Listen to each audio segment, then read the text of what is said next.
What is up, everyone? Good evening. Welcome back to my channel. I'm in the living room today. Hope that doesn't throw anybody off. These, disclaimer, I guess I should start by saying, don't even necessarily have to do with fall specifically, but they are things that I want to read in fall, so they may totally take place like in summer. I don't know, I haven't read them, but they're books that I really want to get to this fall/winter time, so let's get to it. This is the only thing I currently have that's sort of fall related. These are some wildflowers that boyfriend and I picked down by the pond. We are going to the pumpkin patch this weekend, so I'm pretty pumped for that. There's definitely going to be a lot of like fall content on my channel. I want to like fallify my patio out there, which reminds me I should check on the cat. Are you doing okay? Okay. So I have 7 that I physically own that they've been on my shelf like for years. I really want to get to them this fall. There are a few that I haven't purchased yet that I'll pop on the screen. All right, so first up, I think I mentioned this in my So Many Bookstores, So Little Time video. I think I picked this one up at Barnes & Noble recently. I can't really remember. This definitely gives fall vibes. This cover is gorgeous. I want to say the hardcover is like black with like the same graphic, but I really love this like burgundy kind of color. It's super pretty. And it is Follow Me to Ground, not Follow Me to the Ground. I'm not sure why the is missing. It throws me off every time. But this sounds really fascinating. It sounds almost like it's gonna be a vampire story, maybe, but I'm probably totally wrong. It sounds really cool. So the blurb says, it's a haunting story about an otherworldly young woman torn between her old way of life and the perilous delights of a new lover. It says Ada meets Samson after years of routine with only her father for company. Beings both more and less than human, Ada and her father live on the edge of a village, healing the illnesses of the people who live there. Samson is a townsperson, a cure, not a healer like Ada.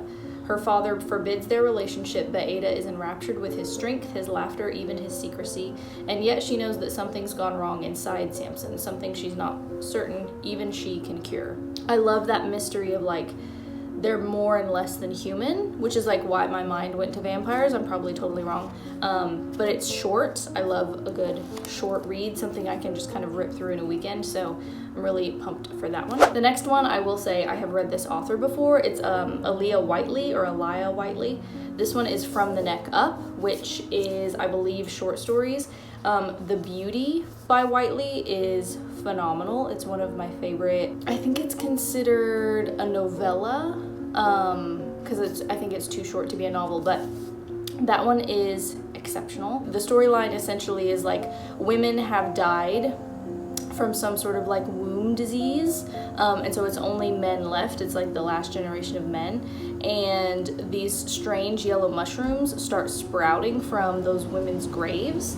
And they also are featured on this cover, which is why I picked this up recently, because I thought if they're related at all, I'm really gonna love it. It says, Whiteley explores beguiling gardens, rebellious bodies, and unexpected journeys across familiar worlds with her trademark wit and imagination.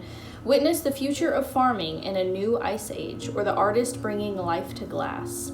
The many-eyed monsters we carry and the secret cities inside our bodies. The alien invasion of language to the Chantress and her twists on the fairy tale.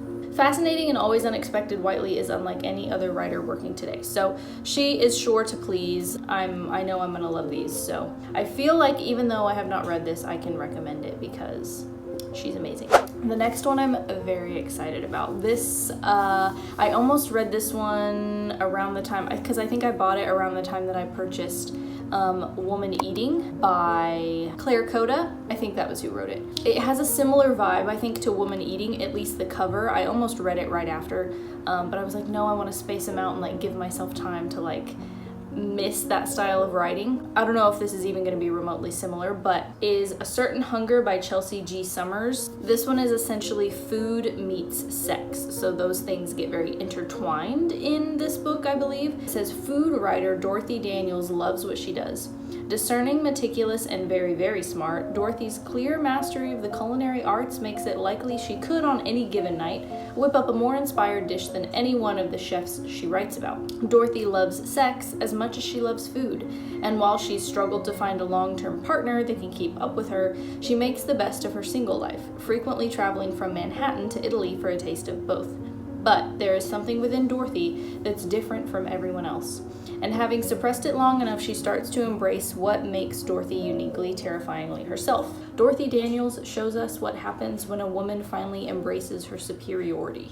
It says it's a satire of foodieism, a critique of how gender is defined. It just sounds so cool. Also, it's another one that's fairly short. It's about 250 pages. So again, one I feel like I could rip through pretty quickly. So pumped for that one. Also, that cover, let's just take a moment to appreciate it. It's gorgeous. All right, next is another one I feel like I can recommend even though I haven't read it, because it's from an author who I'm obsessed with all of his stuff, and that is Grady Hendrix. So he wrote My Best Friend's Exorcism. Love that one. I think that was the first one I read by him. That cover is killer. It gets me every time. I stare at it every time I'm in a bookstore. I think about it all the time. It's just so good. I love it. It's just like the most 80s cover I've like ever seen. It's so good. If you are into horror, I feel like he is definitely someone you should check out. Huge fan of Grady Hendrix, and I have somehow managed not to read We Sold Our Souls yet. It reminds me a lot actually of Eddie from Stranger Things in season 4. I won't ruin anything, but you know, like him playing his guitar on the roof with all the bats and everything. It's so cool. And then I'm obsessed as well with the you know, it's got like black spray on the edges. So this one says, every morning Chris Pulaski wakes up in hell. In the 1990s, she was lead guitarist of Dirtwork, a heavy metal band on the brink of breakout success, until lead singer Terry Hunt embarked on a solo career and rocketed to stardom, leaving his bandmates to rot in obscurity. Now Chris works as night manager of a Best Western. She's tired, broke, and unhappy. Then one day everything changes. A shocking act of violence turns her life upside down, and she begins to suspect that Terry sabotaged more than just the band. Chris hits the road hoping to reunite Dirtwork and confront the man who ruined her life. Her journey will take her from the Pennsylvania Rust Belt to a celebrity rehab center to a satanic music festival. A furious power ballad about never giving up, We Sold Our Souls is an epic journey into the heart of a conspiracy-crazed, pill-popping, paranoid country that seems to have lost its very soul. It sounds metal, it sounds dope. I'm really excited. The next one kind of has a similar cover, but it's a little bit more refined. These all have black covers. I don't know if that's like a thing. Maybe that's why I'm gravitating towards them for the fall and winter. But The Death of Jane Lawrence by Caitlin Starling. I've heard good things about this. I picked this up at, I think, Half Price Books. I was really lucky, found a used copy because I don't think it's that old. Yeah, this just came out in 2021. So this is fairly new. I paid like half price for it, got it at Half Price Books. I am obsessed with this cover. Oh, these may be my favorite covers, like the matte black with, I don't know, some sort of cool graphic on it. There's so many things going on too, like with the string and the pins, and the jewelry is like made of like bones and stuff. I don't know. It looks really cool. I remember seeing this one pop up on social media a lot around the time it came out. Obviously, there's always like hype around the release of a book. So this one is very similar to, I think, Crimson Peak. That's the vibe that it was giving me. Yeah, it says it's a Crimson Peak inspired story. So you've got Jane, she's the main character, and she's decided she just wants a husband, a marriage of convenience. She's gonna be able to kind of stay independent and do her work. So she finds Augustine Lawrence, and he agrees to that proposal under one condition: she can never visit Lindridge Hall, which is like his family manor, but it's in disarray. It's like just outside of town.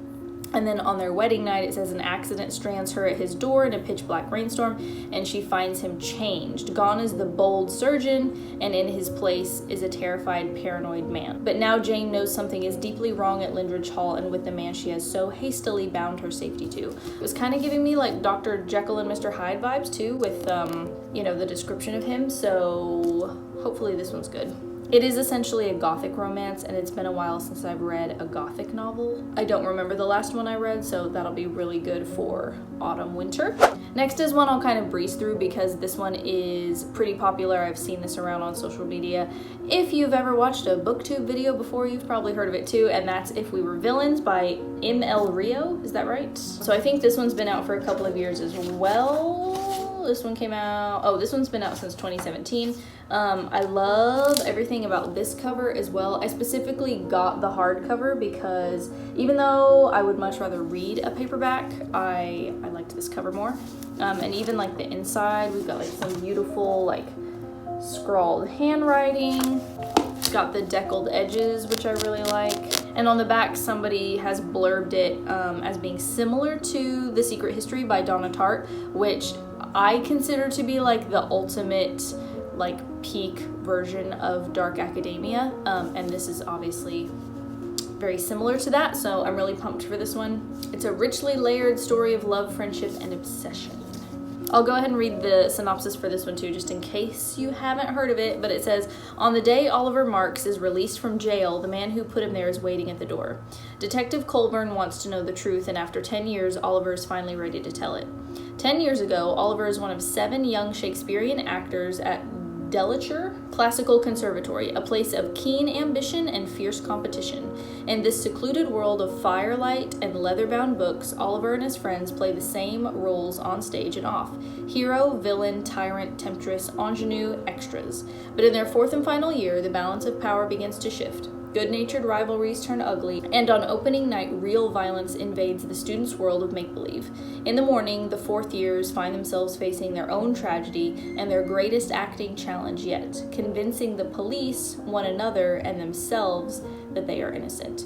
It says it's a part coming-of-age story, which I really love, part confession. So it says it's magical, it's dangerous.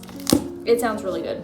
And if it really truly is anything like The Secret History, or even like Dead Poets Society, it reminds me a bit of that as well, then I think I'm really gonna like it. And then finally, for my physical TBR, we have Black Sun by Rebecca Roanhorse. It sounds super fascinating, like nothing I've ever really read before, because it has to do with like Native American mythology. I've heard mostly good reviews, so I'm definitely gonna give it a shot. But the synopsis says it's inspired by the civilizations of the pre-Columbian Americas, woven into a tale of celestial prophecies, forbidden magic, and crafted with unforgettable characters. It says, in the holy city of Tova, 3 lives are converging during a solar eclipse, prescribed by the sun priest as an unbalancing of the world. Meanwhile, a ship launches from a distant city bound for Tova and set to arrive on the solstice.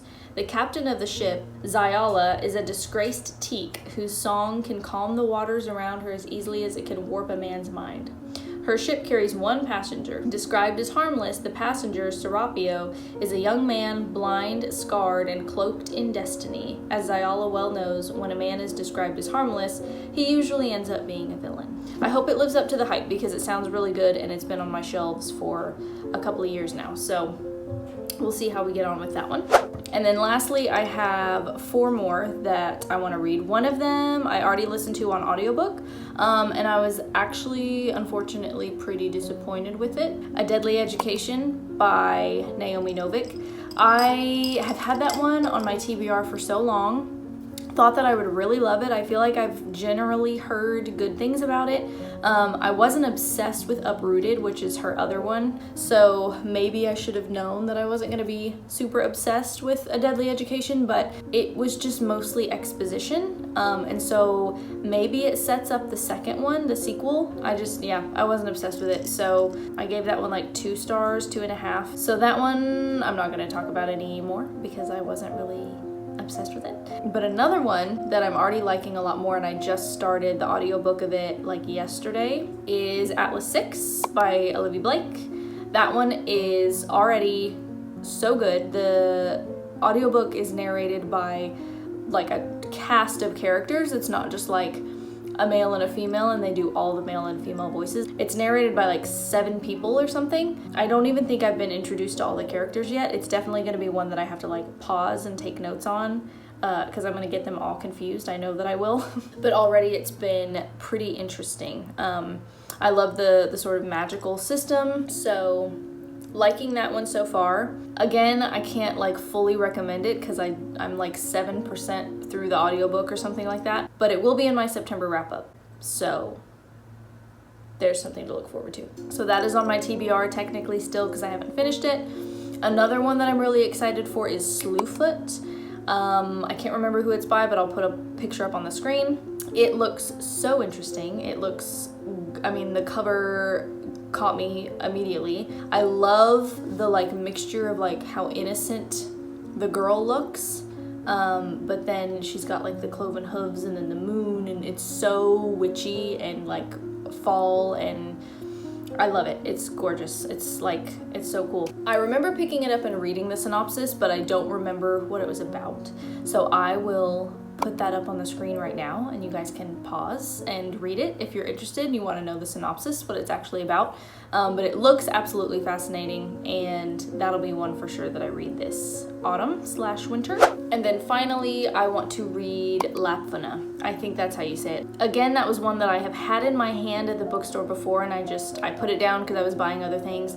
But it sounds super fascinating. I'll pop the synopsis on the screen if you guys are interested. You can see, read what it's about. I remember it sounding really interesting, and I'm obsessed with that author. I've read most of her stuff and really like her writing style, and it just looks so biblical. Like there's something about that cover that just looks so kind of like dark and mysterious and creepy and awesome. That is my final one that I want to read this fall, but you guys let me know if you've read any of them and what you thought. Thank you guys so much for watching. I will see you in my September wrap-up.